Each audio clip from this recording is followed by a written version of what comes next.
What's up, good people? This is season 3 of Bedtime Stories, Grownup Edition. Now, season 1 was What You Owe Me. Season 2 was Like Mother, Like Daughter. Season 3 is The Root of All Evil. Now, if you're new here, I suggest that you go back and watch season 1 and 2. I'm going to give you a little recap, but that's all I got for you. Angela Lorraine Spencer Washington is 35 years old. She's also 32 weeks pregnant, married but separated from her husband, Clifford Marcus Washington III. She's living in Denver, Colorado on a palatial estate that she and her sister Stephanie inherited from her paternal grandparents. Angela's been in Denver for several months. She's under the protection of a private security firm and a private investigator named Q, who works for her best friends, LJ and Regina. Now, Q's investigative specialty is forensics, so he follows the money trails. He follows tickets and purchases and those types of things, but he's also a security expert. LJ and Regina are husband and wife, and they've also been best friends with Angela since they were in the second grade. In addition to owning the private investigative firm, Regina is also a business attorney. They live in North Carolina, which is where Angela and her sister Stephanie were raised by their mother after they left Georgia. LJ knows Q from his days as a law enforcement officer. He retired from the force due to an injury, and Q retired for reasons currently unknown. Now, some sparks have been flying between Angela and Q, but LJ has implored Q to keep it professional, and Q has agreed to do just that. Now, the gag is Marcus has no idea where his wife is, and he has no clue that she's pregnant. Angela just up and disappeared while Marcus was on vacation in Aruba with his mistress, Jessica, who she's now learned he has a 5-year-old daughter named Melissa with. Jessica just happens to be Angela's long-lost half-sister, and Melissa is named after their other sister who passed away in a tragic car accident that also killed Angela, Stephanie, Jessica, and Melissa's father. It's commonly believed that Jessica's involvement with Marcus all stems from a vendetta that she has against Stephanie and Angela's mother, Miss Cheryl, and against the girls. LJ and Marcus had a conversation with Jessica's mother, Maria, where she let them know everything that transpired in the past. And there's a lot that Jessica doesn't know because she refused to listen to her mother. Jessica attacked Angela and Stephanie's mother, injecting her with some poison, resulting in her being in a hospital in a coma, and Jessica is on the run. And lastly, Jessica's best friend Brielle just happened to be the paralegal / receptionist at LJ's sister Lauren's law firm.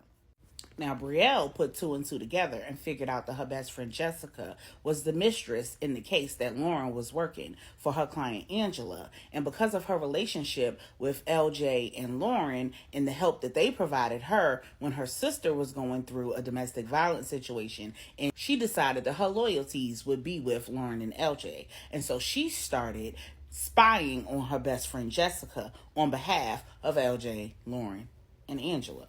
And now she's missing.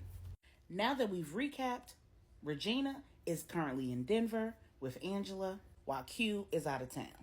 Q actually flew back to North Carolina to help Bernie, the business manager at Angela's business, pack up all her stuff and drive it all to Denver.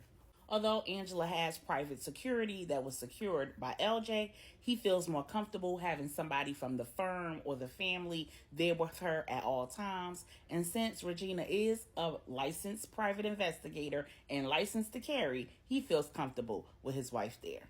Angela's business manager, Bernie, managed the business to the point of dissolution. So now Angela is relaunching that same hair care and skincare business from Denver, but now it's faceless.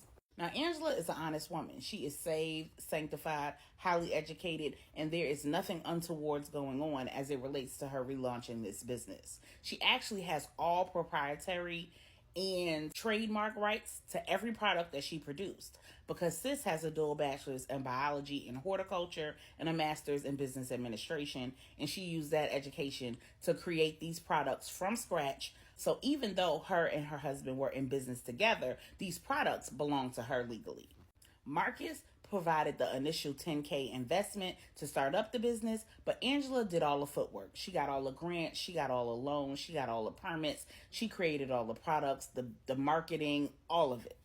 Marcus's only contribution after the business started was handling the accounting because he is a CPA. Marcus is actually employed at an engineering firm as the director of accounting. Angela is literally building her new brand on her own from the ground up with a little help from her inheritance. Angela and Marcus are legally separated because they're married in North Carolina, and that is still her permanent residential state. They do have to wait a year from the date of separation in order to divorce. And Angela hasn't quite decided what she wants to do yet. So, on this cold December day in Denver, Angela and Regina are heading to the church so that Angela can have her therapy session. In therapy, she's working on her ACEs, her adverse childhood experiences, and how they affected her family life growing up, how they impacted who she chose to marry, how she showed up in that marriage, and how those things affected the way that she showed up in the situation with her husband and the affair. She's also trying to work through how God plans to use her in ministry because she knows that there's a call in her life to women, especially those women dealing with infertility issues. See, Angela experienced multiple miscarriages and she had multiple rounds of IVF before she got spontaneously pregnant right before her last possible round of IVF because God had a bigger plan. Angela is having a baby boy and she is due in a little over 8 weeks.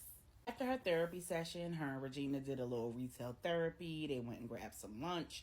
They stopped by the site of the new business to make sure that everything was set and ready to go for their launch the following week. And when they got back to the house, Angela called it a night. She was in a lot of pain. Her back was hurting, her feet was swelling, her feet was sore. She was having a lot of round ligament pain. And the next morning when she got up, the pain still hadn't subsided. So she went ahead and she called her doctor. Her doctor told her to hydrate, to eat, to rest, to keep her feet up, to track the pains that she was having. And if the pain continued, that she needed to call back and she might need to come in and be seen. Regina calls Pastor Tanya, and Pastor Tanya decides to come hang out with the girls at the house since they're going to be homebound for most of the day. Now, Angela, Stephanie, Lauren, LJ, Regina, Pastor Tanya, and Pastor Robbins Jr. all grew up together in North Carolina.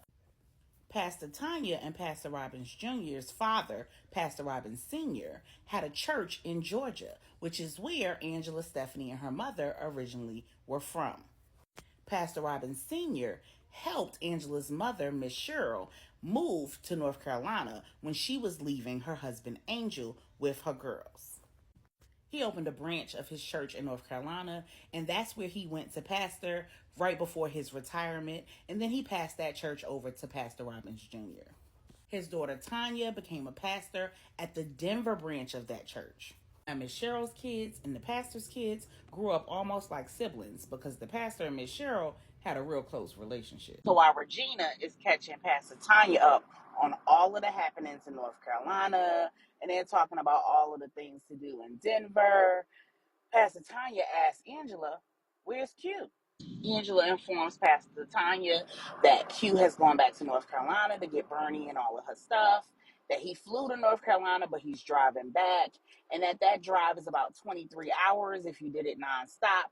But Q is a very responsible and safe driver, so he builds in at least 2-hour breaks after every 6 hours of driving for restrooms and meals.